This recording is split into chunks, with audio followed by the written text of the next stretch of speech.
Hello everyone, this is Ashwati Prashant, Assistant Professor and Course Coordinator, Department of English, Jamia Hamdard Kannur Campus. So in this video and the coming videos related in this way, I'm going to talk about I'm going to give you a very brief idea about the topics prescribed for the paper in the paper Environmental Science. So this is a common paper that comes under the category called AECC, that is Additional Ability Enhancement Compulsory Course. So no batch will be able to go to the next semester without completing this paper. So this is a compulsory paper for every discipline. അതുകൊണ്ട് തന്നെ ഇതിൽ prescribed ആയിട്ടുള്ള ലെസൺസിൻ്റെ ഏറ്റവും ബ്രീഫായിട്ടുള്ള summary, ഏറ്റവും മെയിനായിട്ടുള്ള ideas തരാമെന്നാണ് ഉദ്ദേശിക്കുന്നത്. അപ്പോൾ അതിൽ 5 മൊഡ്യൂൾസാണുള്ളത്.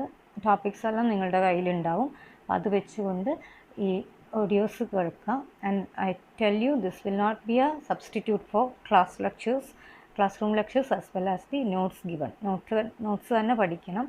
പക്ഷേ ഇത് ഒരു അഡീഷണലി നിങ്ങൾക്ക് കാര്യങ്ങൾ ഒന്നുകൂടി ഒന്ന് റിഫ്രഷ് ചെയ്യാൻ വേണ്ടിയിട്ടുള്ള during the examination time I wish this will be helpful. So that's all. Let me go to the contents.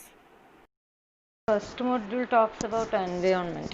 It's one surrounding, everything around the organism. നമ്മളിപ്പം ലിവിങ് ആൻഡ് നോൺ ലിവിങ് ആയിട്ടുള്ള എല്ലാം കൂടിയതിനെയാണ് environment എന്ന് പറയുക. അതിൻ്റെ 4 components ആണ് ഇതിലെ main topic. അതിൽ atmosphere, hydrosphere, lithosphere, biosphere. അതിൻ്റെ 4നെ പറ്റിയിട്ടുള്ള എക്സ്പ്ലനേഷൻ. അറ്റ്മോസ്ഫിയർ എന്ന് പറഞ്ഞാൽ it is thick gas cover that envelops എർത്തിനെ സറൗണ്ട് ചെയ്യുന്ന ഒരു ഗ്യാസ് കവർ, അതിനെയാണ് നമ്മൾ അറ്റ്മോസ്ഫിയർ.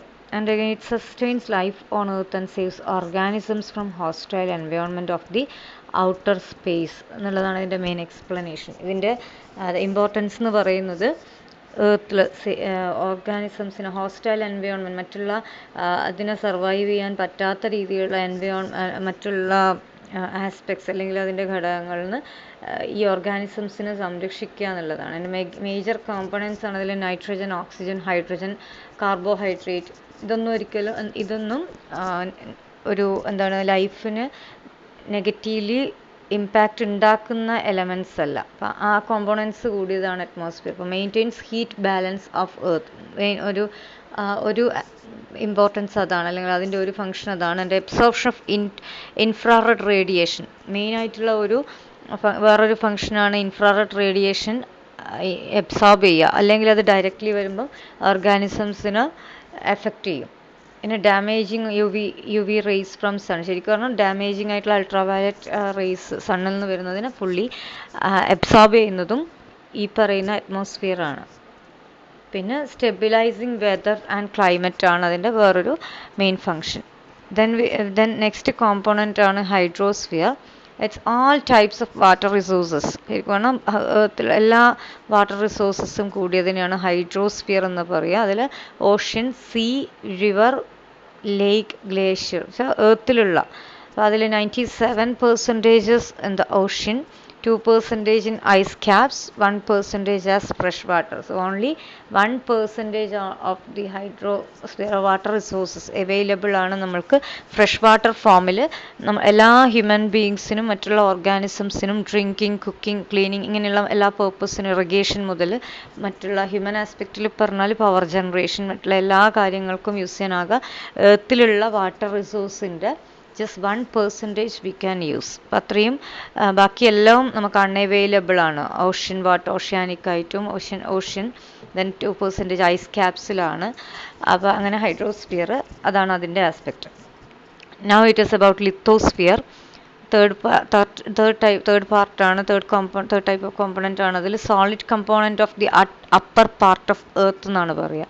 സോളിഡ് കോമ്പണൻ്റ് ആണ്. അതിൽ സോയിൽ മുതലുള്ള അപ്പർ മോസ്റ്റ് ലെയർ, ശരിക്കും സോയിൽ. അപ്പോൾ അതിൽ സോയിൽ എന്ന് പറയുന്നത് മണ്ണ് എന്ന് പറയുമ്പോൾ minerals, organic matter, air, water, ഇതെല്ലാമാണ് അതിൽ കോമ്പോണൻസ് വരുന്നത്. Agriculture, horticulture, transportation by road, ഇങ്ങനെയുള്ള മറ്റുള്ള ആസ്പെക്റ്റുകളും എല്ലാം അതിൽ ഇൻവോൾവ് ആണ്. കൺസ്ട്രക്ഷൻ മുതൽ ഇപ്പം മണ്ണിനെ കൊണ്ടുണ്ടാക്കുന്ന കൺസ്ട്രക്ഷൻ, ഇതെല്ലാം ലിത്തോസ്ഫിയറിൻ്റെ എക്സ്പ്ലനേഷനിൽ വരുന്നതാണ്. Then it's about biosphere. It's a thin shell that covers the earth made up of atmosphere, hydrosphere, lithosphere. അത് 2 തരത്തിൽ കൊടുക്കലുണ്ട്. എയ്തർ ഈ പറഞ്ഞ 3ഉം പറഞ്ഞിട്ട് അതിൻ്റെ കൂടെ ആണ്, അല്ലെങ്കിൽ അതിൻ്റെ ഒരു പാർട്ടായിട്ടാണ് ബയോസ്ഫിയറിനെ പറയുക. All living organisms live together and interact എന്നുള്ളതാണ് അതിൻ്റെ ആസ്പെക്റ്റ്. പിന്നെ living species like plants, animals, പിന്നെ അതിൽ ഗ്രീൻ പ്ലാന്റ്സിൻ്റെ ഫോട്ടോസിന്തസിസ് നമുക്ക് പറയാൻ പറ്റും. ബയോസ്ഫിയറിൽ എങ്ങനെയാണ് ലൈഫ് സസ്റ്റെയിൻഡ് ആവുന്നതെന്ന് ചോദിച്ചു കഴിഞ്ഞാൽ മെയിൻ പറയുന്നത് ഫോട്ടോസിന്തസിസ് തന്നെയാണ് അതിൻ്റെ മെയിൻ ആസ്പെക്റ്റ്. പിന്നെ in turn release oxygen in the atmosphere. ഇപ്പോൾ ഫോട്ടോസിന്തസിസ് കഴിഞ്ഞാൽ ഓക്സിജൻ റിലീസ് ചെയ്യുന്നു എന്നുള്ളതാണ് ഏറ്റവും കൂടുതൽ ലൈഫ് സസ്റ്റെയിനിങ് പ്രോസസ്സ്, അല്ലെങ്കിൽ ഫോട്ടോസിന്തസിസിൻ്റെ റെലവൻസ് വരുന്നത് അങ്ങനെയാണ്. പിന്നെ animals inhale oxygen during respiration and release CO2, carbon dioxide animals. അപ്പോൾ in turn it's like giving and taking. അപ്പോൾ അതുകൊണ്ടാണ് കാർബൺ ഡൈ ഓക്സൈഡ് തിരിച്ച് അങ്ങോട്ട് കൊടുത്താൽ മാത്രമേ പ്ലാന്റ്സിന് ഏറ്റവും ഇമ്പോർട്ടൻ്റ് ആയിട്ടുള്ള ഒരു എലമെൻ്റ് ആണ് carbon dioxide. Without that plants cannot prepare food of their own. ഇപ്പോൾ ക്ലോറോഫിലുള്ള പ്ലാന്റ്സിനും മെയിൻ എലമെൻ്റ് ആണ് കാർബൺ ഡൈ ഓക്സൈഡ്, അത് വേണം. പിന്നെ അത് continuous set of interactions going on in the biosphere. കാരണം ഇത് ഒരു ഫുഡ് ചെയിൻ എല്ലാം ഇതിൽ പറയുന്നില്ലെങ്കിലും എല്ലാ ഓർഗാനിസംസിൻ്റെ ഇൻറ്ററാക്ഷനെ പറ്റിയിട്ട് ബയോസ്ഫിയറിലാണ് പറയുന്നത്. All depend on biotic environment for survival. അതാണ് അതിലെ ലാസ്റ്റ് പോയിന്റ്. ഈ ബയോസ്ഫിയറിനെ പറ്റി പറയുമ്പം എല്ലാ ലിവിങ് ഓർഗാനിസംസും എന്ത് ചെയ്യുന്നു എന്ന് പറഞ്ഞാൽ ഈ എൻവയോൺമെൻറ്റിലുള്ള എല്ലാ ഫാക്ടേഴ്സും യൂസ് ചെയ്തുകൊണ്ടാണ് ലൈഫ് സസ്റ്റെയിൻ ചെയ്യുന്നത്. അടുത്ത മെയിൻ ടോപ്പിക്കാണ് effect of environment degradation. Module 1 second ടോപ്പിക്കാണ് ഇഫക്റ്റ് ഓഫ് എൻവയോൺമെൻറ്റൽ ഡിഗ്രഡേഷൻ. അതിൽ എക്സാമ്പിൾസ് ഇഫക്റ്റ് ഓൺ പോപ്പുലേഷൻ, എങ്ങനെയാണ് എൻവയോൺമെൻറ്റ് ഡിഗ്രഡേഷൻ ഹ്യൂമൻ ബീയിങ്സിനെ ആയാലും മറ്റുള്ള എല്ലാ ഓർഗാനിസംസിനെയും എഫക്റ്റ് ചെയ്യുന്നത് എന്നുള്ള ടോപ്പിക്കാണ്. It's like human population rapidly increased എന്നുള്ള അതിൽ വേരിയസ് ടെക്നോളജീസ് വി യൂസ്, അതിനുശേഷം വരുന്ന മറ്റുള്ള ഡെവലപ്മെൻറ്റ്സ് കൊണ്ട് അല്ലെങ്കിൽ അർബനൈസേഷൻ കൊണ്ട് എത്രമാത്രം അതിൻ്റെ ട്രമൻഡസ് ഹ്യൂമൻ ആക്ടിവിറ്റീസും കൂടിയാണ്. അപ്പം ഹ്യൂമൻ ബീയിങ്സിൻ്റെ അല്ലെങ്കിൽ പോപ്പുലേഷൻ കൂടുമ്പം ട്രമൻഡസ് ആയിട്ടുള്ള ചേഞ്ചസ് ആണ് in the physical environment. Like നമ്മൾ കൺസ്ട്രക്ഷൻ മറ്റുള്ള എല്ലാ ഡിമാൻഡ്സും ലിവിങ് ഡിമാൻഡ്സ് കൂടുമ്പം അല്ലെങ്കിൽ ലൈഫ് കൂടുതൽ അർബനൈസേഷനിലേക്ക് പോകുമ്പം എൻവയോൺമെൻറ്റ് ഡിഗ്രേഡ് ചെയ്തിട്ടാണ്, അല്ലെങ്കിൽ എൻവയോൺമെൻറ്റിനെ കൺസേൺ ചെയ്യാണ്ടാണ് നമ്മൾ, അല്ലെങ്കിൽ എർത്തിൻ്റെ പ്രൊട്ടക്ഷൻ കൺസേൺ ചെയ്യാണ്ട് we go for several activities. So out of balance with nature എന്ന് പറയുന്നത്. സോ ഫിസിക്കൽ എൻവയോൺമെൻറ്റ് എന്താവും എന്ന് പറഞ്ഞാൽ അതിൻ്റെ നോർമൽ ബാലൻസ് ലോസ് ആവുകയാണ് ചെയ്യുന്നത്. അതിൻ്റെ പ്രോബ്ലംസ് നീഡ് ഗ്രൗണ്ട് എൻവയോൺമെൻറ്റൽ നോളജാണ്. ഇതിന് ഏറ്റവും കൂടുതൽ വേണ്ടത് എന്ത് സംഭവിക്കും നമ്മൾ environment when we disturb the environment or the other the balance in nature, what happens in the as a whole the system എങ്ങനെയാണ് ഫെയിൽ ആവുന്നത് എന്നുള്ളതാണ്. So like global warming, climate change, അങ്ങനെയുള്ള എല്ലാ പ്രോബ്ലംസും ഒക്കെ ചെയ്യും. നമ്മളത് ഗ്ലോബൽ വാർമിങ്ങും ക്ലൈമറ്റ് ചേഞ്ചസും ഒക്കെ air pollution അതിൻ്റെ ഭാഗമായിട്ട് ഡിസ്കസ് ചെയ്യുന്ന കാര്യങ്ങളാണ്. ടെക്നോളജിക്കൽ സൊല്യൂഷൻ എന്ന് പറയുന്നത് to minimize the impact of environment pollution. ഇതാണ് ഇതിൽ എൻവയോൺമെൻറ്റ് അവയർനെസ്സിൻ്റെ ഒരു മെയിൻ ആസ്പെക്റ്റ് എന്ന് പറയുന്നത്. അതിൻ്റെ ഒരു ഭാഗമായിട്ട് ഇൻട്രൊഡ്യൂസ് ചെയ്ത എൻവയോൺമെൻറ്റ് പ്രൊട്ടക്ഷൻ ആക്റ്റാണ് ഇതിലെ വേറൊരു ഇമ്പോർട്ടൻ്റ് പാർട്ട്. അത് ഇറ്റ്സ് എൻ എനാബ്ലിംഗ് ലോ.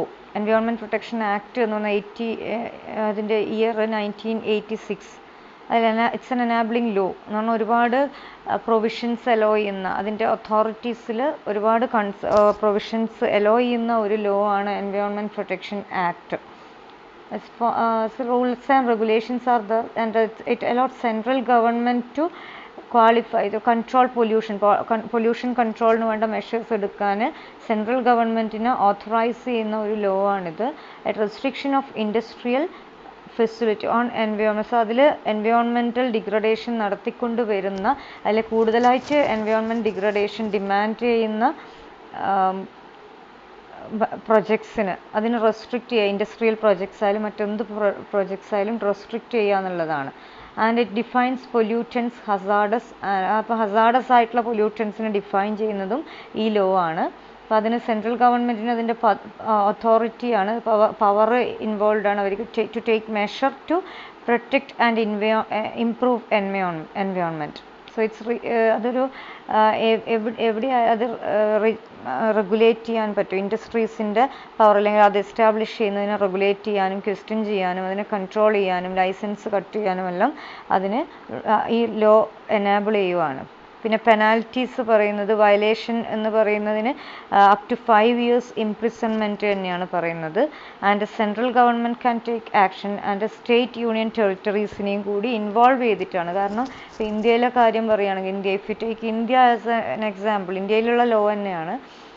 എല്ലാ സ്റ്റേറ്റ്സും ഒരേ തരത്തിൽ കൺട്രോൾ ചെയ്യാൻ ഒറ്റയൊരു അതോറിറ്റിക്ക് പറ്റൂല. അതിന് പകരം ഇൻസ്റ്റഡ് യൂണിയൻ ടെറിട്ടറീസിൽ അതിൻ്റെ പാർട്ടായിട്ട് ഈ പറയുന്ന മെഷേഴ്സ് എടുക്കാൻ വേണ്ടി, അല്ലെങ്കിൽ അതിന് റെഗുലേഷൻസ് കൊണ്ടുവരാൻ വേണ്ടിയിട്ട്, അല്ലെങ്കിൽ ഈ പറയുന്ന ലോ എസ്റ്റാബ്ലിഷ് ചെയ്യാൻ, അല്ലെങ്കിൽ അതിന് ഇമ്പോസ് ചെയ്യാൻ വേണ്ടിയിട്ട് പല യൂണിയൻ ടെറിട്ടറീസിനെ അല്ലെങ്കിൽ സ്റ്റേറ്റ് പൊല്യൂഷൻ ബോർഡ്സ്, കൺട്രോൾ ബോർഡ്സിനെ ഏൽപ്പിക്കുകയാണ് ചെയ്യുന്നത്. ഇപ്പോൾ സ്പെസിഫിക് ഫങ്ഷൻസ് ആണ് അതിലുള്ളത്. ഡിഫറെൻറ്റ് അണ്ടർ ഡിഫറെൻറ്റ് സെക്ഷൻസ്, പല സെക്ഷൻസിലായിട്ട് എന്ന് വെച്ചാൽ നമ്മൾ ഓരോ രീതിയിലുള്ള വയലേഷൻസിനും എന്തൊക്കെയാണ് അതിൻ്റെ ഇമ്പാക്റ്റ്, അല്ലെങ്കിൽ അതിന് എന്തൊക്കെയാണ് അതിൻ്റെ റെഗുലേഷൻസ് എന്നത് പറയും. ആൻഡ് ഇഫക്ട്സ് ഓൺ കമ്പനീസ് എന്ന് പറയുന്ന ഒരു പോർഷൻ അതിലുണ്ട്. ലേ down standards four discharge of environment pollutants and quality of environment. അപ്പം എൻവയോൺമെൻറ്റിൻ്റെ ക്വാളിറ്റി മെയിൻറ്റെയിൻ ചെയ്യാൻ വേണ്ടിയിട്ട് പൊല്യൂട്ടൻസിന് ഡിസ്ചാർജ്, പല ഇൻഡസ്ട്രീസും ഒരുപാട് ഹസാർഡസ് ആയിട്ടുള്ള വേസ്റ്റ് മെറ്റീരിയൽസ് എല്ലാം എന്ത് ചെയ്യുന്നു പറഞ്ഞാൽ വിത്തൗട്ട് മെയിൻറ്റെയിനിങ് സ്റ്റാൻഡേർഡ്സ് അവർ ഇപ്പം പുഴകളിലേക്ക്, നദികളിലേക്ക്, അടുത്തുള്ള അതിലേക്ക് ഫാക്ടറീസ് ഒഴുക്കി, അപ്പോൾ ആ പൊല്യൂട്ടൻസ് ഒക്കെ അതിന് ലൈസൻസ് കട്ട് ചെയ്യാനും ഒക്കെ ഇവർക്ക് ബൈ റൂൾ ഓപ്ഷൻ കൊടുക്കുകയാണ്. പിന്നെ എൻവയോൺമെൻറ്റ്, പിന്നെന്താണെന്ന് പറഞ്ഞാൽ റെക്കഗ്നൈസ് ഗവൺമെൻറ് അനലിസ്റ്റ്സ്, അതിന് വേണ്ടി അനലിസ്റ്റുകൾ അല്ലെങ്കിൽ അവരെ എനാബിൾ ചെയ്യണേ. At any time they can go for restricting some areas, checking out some industries, എന്തൊക്കെ അവിടെ നടക്കുന്ന ഈ പറയുന്ന പൊല്യൂട്ടൻസിന് ഡിസ്ചാർജ് ചെയ്യുന്നുണ്ടോ, കൂടുതലായിട്ട് എൻവയോൺമെൻറ്റ് പ്രോബ്ലംസ് ക്രിയേറ്റ് ചെയ്യുന്നുണ്ടോ എന്ന് ചെക്ക് ചെയ്യാനൊക്കെ അവരെ, അതുപോലെ തന്നെ അതിനുള്ള ഒരു റൈറ്റ് കൊടുക്കുന്നു. പിന്നെ റെമഡിയൽ മെഷേഴ്സും സജസ്റ്റ് ചെയ്യുവാണ്. പിന്നെ അതുപോലെ തന്നെ ബിസിനസ് എൻ്റർപ്രൈസസിലായാലും പ്രൊവിഷൻ, പണിഷ്മെൻറ്റ് പോലുമാണ് പറയുന്നത്. ഈ പറയുന്ന പ്രിക്കോഷണറി പ്രിൻസിപ്പിൾസൊക്കെ ആദ്യമേ പറയും, എന്തൊക്കെ ചെയ്യണം ഇങ്ങനെയൊരു ഇൻഡസ്ട്രി തുടങ്ങാൻ വേണ്ടിയിട്ട്. എന്നിട്ട് പിന്നെ അതുപോലെ തന്നെ polluter pay principle, freedom of information, ഒരു ഇൻഡസ്ട്രിയെ പറ്റിയിട്ട് അറിയാൻ വേണ്ടിയിട്ടുള്ള ഇൻഫർമേഷൻ ആക്ട് പോലെ തന്നെ നമുക്ക് അറിയാനുള്ള, ഒരു സന്നദ്ധ സംഘടനകൾക്കോ ആർക്ക് വേണമെങ്കിലും അതിനെ പറ്റിയിട്ട് അറിയാം. Act that brings immediate gain എന്നുള്ളതാണ്. അപ്പോൾ ഈ പറയുന്നത് കറക്റ്റായിട്ട് ഈ ലോസ് എല്ലാം എസ്റ്റാബ്ലിഷ് ചെയ്ത് കഴിഞ്ഞാൽ കുറേ പ്രോബ്ലംസ് കൺട്രോൾ ചെയ്യാൻ പറ്റും.